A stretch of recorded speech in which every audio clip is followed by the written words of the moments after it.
Okay so अस्सलाम वालेकुम। आज के इस लेक्चर के अंदर हम लोग ये वाला क्वेश्चन देखेंगे एंड आपको ये बात अच्छी तरह पता होगी कि जहाँ कहीं भी लाइंस का या इक्वेशंस का जिक्र आता है, एरिया का जिक्र आए बगैर बात नामुकम्मल रह जाती है।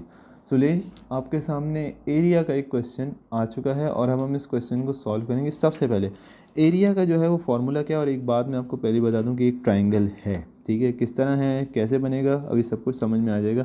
लेकिन एरिया का ट्राइंगल क्या, एरिया ट्राइंगल का जो एरिया है उसका पता करने का फार्मूला क्या होता है, half x1 x2 x3 y1 y2 y3 1 1 1 I guess, कुछ इसी किस्म का था। अगर गलत हुआ तो मैं देख लूँगा। एनीवेज, अब क्या होगा कि आपको सबसे पहले x1 y1 पता करने होंगे, लेकिन कैसे? वो इस तरह कि आपको ये पता है कि ये एक होमोजीनियस इक्वेशन, इसके अंदर से दो इक्वेशन मेरे पास बरामद होंगी। वो दो इक्वेशन होंगी, ये तीसरी इक्वेशन होगी, ज़ाहिर बात है ये ट्राइंगल बन जाएगा और फिर उसके बाद हम सारे को पुट कर देंगे। अब इस इक्वेशन को एक्सपेंड करने का तरीका मैंने आपको क्या नाम है अपने फर्स्ट लेक्चर में बताया था, और अगर आपने वो नहीं देखा तो I recommend you watching that. अब हमने क्या करना है, सबसे पहले 210 के वेक्टर फैक्टर्स बनाने हैं। आप देख सकते हो यहाँ पर मुझे 210 के फैक्टर्स जो हैं वो चाहिए होंगे ताकि मैं इसको स्प्लिट आउट कर सकूं। तो मेरे पास 15xy प्लस 14xy इसके फैक्टर्स बनेंगे। एंड ये दूसरे तरीके से भी सॉल्व हो सकता है, मैं उस वाले तरीके से भी इंशाल्लाह कोशिश करूँगा कि आपको ये सॉल्व करके दिखा दूँ, ठीक है। अब हम क्या करते हैं, यहाँ से ऑफ कोर्स 5x को कॉमन निकाल लेते हैं और यहाँ से मेरे पास आ जाएगा 2x माइनस 3y। यहाँ से हम 7 को कॉमन निकाल लेते हैं, आ जाएगा 2x minus 3y is equal to 0। ना 5x plus 7y is equal to 0, ये एक इक्वेशन बन गई। 2x minus 3y is equal to 0 दूसरी इक्वेशन बन गई। तीसरी इक्वेशन यहाँ से आ जाएगी एंड हेंस हमारे पास 3 इक्वेशंस आ चुकी हैं। अब हम इन तीनों इक्वेशंस को साइमल्टेनियसली सॉल्व करते हुए इनके कोऑर्डिनेट्स पता कर लेंगे। तो सबसे पहले मैं फर्स्ट और सेकंड को सॉल्व करूँगा, ठीक है। तो फ्रॉम यहीं पर मैं इसको स्टार्ट कर रहा हूँ 1, बल्कि काम करते हैं यहाँ पे करते हैं फ्रॉम 1 एंड 2। तो 1 है मेरे पास 5x plus 7y is equal to 0, और देन है 2x minus 3y is equal to 0। मुझे इसके बराबर इसको लाना होगा, तो मैं सिंपली इसको 5 से और इसको 2 से मल्टीप्लाई कर दूँगा। 2 5 ज़ा 10x plus 14y is equal to 0, और 5 2 ज़ा 10x और minus 15y is equal to 0। इसी y इज इक्वल टू 0 को मैं इस इक्वेशन में पुट कर दूंगा। 2x minus 3 times 0 is equal to 0, 2x is equal to 0 and hence x ने भी 0 0 आ जाना है, सही है। इसके बाद अब मेरे पास सेकंड और थर्ड इक्वेशन आ जाएंगी, और वो है यारा 2x माइनस 3y, ठीक है। 2x minus 3y is equal to 0, x plus y plus 1 is equal to 0। इनमें से कोई भी मैच नहीं करी, सिंपली इसको 2 से मल्टीप्लाई करवा दो।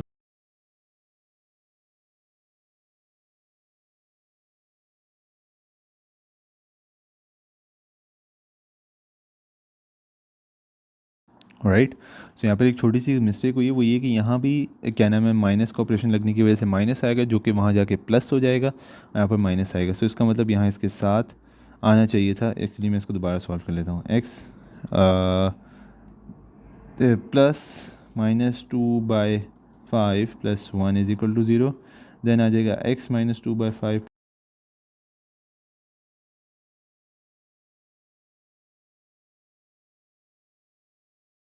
इनके पास दूसरा कोऑर्डिनेट बन गया क्या क्या 3/5 और -2/5। अब फाइनली हम तीसरी और पहली इक्वेशंस को देख लेंगे, ठीक है, 3 एंड 1। सो थर्ड इक्वेशन, सो मेरे पास ये आ गई 7y इज इक्वल टू 0।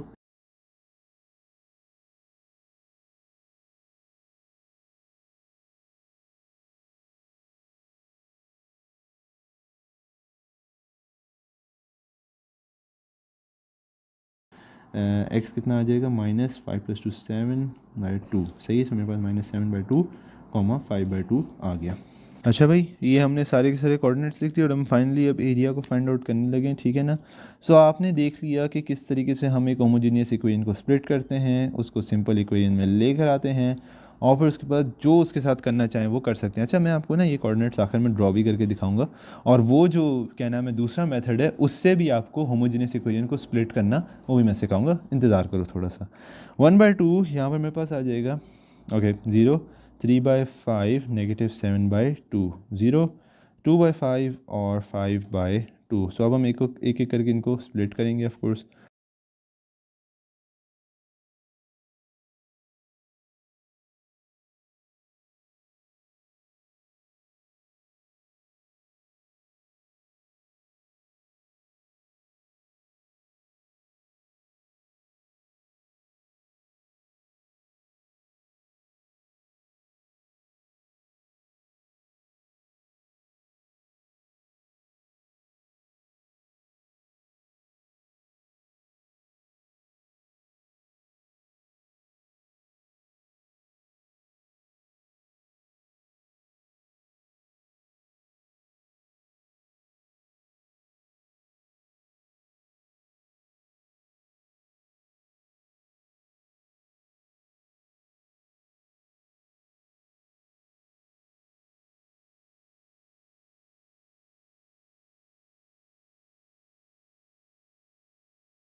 ये हमारे पास इसका फाइनली एरिया आ गया। और अब मैं आपको जल्दी से बता देता हूँ कि वो वाले तरीके से कैसे आपने सॉल्व करना है। हमारे पास इक्वेशन जो होमोजीनियस इक्वेशन थी, हम सिंपली क्या करते हैं उसको एक्सपैंड करना सीखते हैं। एक्सपैंड एक दफ़ा हो जाएगा यार, सारे मसले हल हो जाएंगे। तो हम क्या करते थे, इसको x² से डिवाइड करते थे, इसको भी x² से और इसको भी x² से। ये कैंसिल, यहाँ से एक कैंसिल, तो हमारे पास बचता था आखिर में -21 y² ठीक है। देन हमारे पास आ जाता था -y x, ठीक है, क्योंकि ये ख़त्म हो चुका होता है। उसके बाद हमारे पास बचता था +10 = 0। अब होता क्या था, y/x हमारा वेरिएबल बन जाता था, जिसको हम क्वाड्रेटिक फार्मूला के तहत खोल लिया करते थे। सही है। मैं यहाँ पर क्वाड्रेटिक फार्मूला लिख देता हूँ। एंड उसके बाद हम क्या करते थे, इसको सिंप्लीफाई करने के लिए, सिंप्लीफाई करने से पहले मैं एक काम करना चाहूँगा कि सबको पॉजिटिव में कर लूँ। तो ये पॉजिटिव, ये नेगेटिव। सही है। अच्छा जनाब, y/x की वैल्यू निकालते हैं। यहाँ पर मेरा a जो है वो ये है। सही है। अच्छा नहीं, मैं एक काम करता हूँ, इसको थोड़ा सिंप्लीफाई कर ही देता हूँ। ठीक है। ये y/x बन जाएगा, प्लस y/x हो जाएगा, -10 हो जाएगा, और इसके ऊपर एक स्क्वायर आ जाएगा। इसका मतलब ये मेरा a है, ये मेरा b है, ये मेरा c है। मैं डालता हूँ इसको y/x के लिए -b यानी कि -1, क्योंकि यहाँ पर 1 है। सही है। इसके अलावा +n -1 -4 -10 आएगा सबसे पहले, देन 21 आएगा। ए सी है, ए सी, ठीक है। इसके बाद है 2a यानी कि 2 टाइम्स 20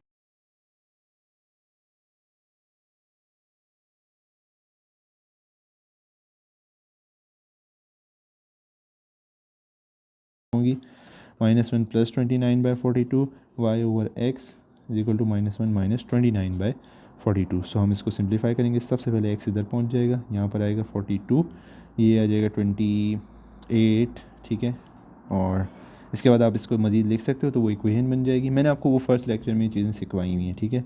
ये 42, ये आएगा -30 और x यहाँ पर पहुँच जाएगा। इस तरीके से आपके पास इक्वेशन, आप सिंपली क्या कर सकते हो, 0 को इधर ले जाओ, ये 28/42 ये भी सिंप्लीफाई हो जाएगा, x - y, ये आपके पास एक इक्वेशन बन जाएगी। दूसरी इक्वेशन 0 = -30/42 x - y, ये भी आपके पास एक इक्वेशन बन जाएगी। पहला वाला लेक्चर बहुत इंपॉर्टेंट है, वो आप ज़रूर देख लेना।